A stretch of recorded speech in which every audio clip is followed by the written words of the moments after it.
بالحب تلقاك البدور ضيف الأماني والسرور فيك العطاء. من أعظم مقاصد الصيام تعويد النفس على الصلاة وكثرة العبادة. وقد كان نبينا صلى الله عليه وآله وسلم طوال سنته يحرص على صلاة الليل، فإذا جاء في رمضان اجتهد صلوات ربي وسلامه عليه أكثر مما يجتهد في غيرها. بل إنه صلى الله عليه وآله وسلم صلى في أوائل رمضان 3 أو 4 ليالي، وكان أصحابه يرونه وهو يصلي فيصلون وهم في المسجد وهو في بيت عليه الصلاة والسلام، لأن بيته كان ملاصقا للمسجد وبينهما جدار، فكانوا يسمعون صوته، ربما رأوا طرف مثلا رأسه عليه الصلاة والسلام، فكانوا يصفون وراءه حتى لم يخرج إليهم صلى الله عليه وسلم بعدها، وخشي أن تفرض عليهم.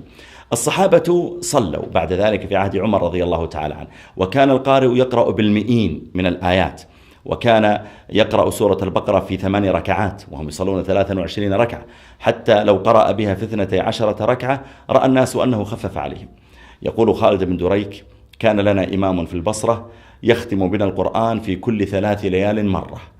يقول: فمرض إمامنا وأمنا رجل آخر فختم بنا القرآن في كل 4 ليال مرة، فرأى الناس أنه خفف عليهم. فالمقصود أن الإنسان يحرص في هذا الشهر.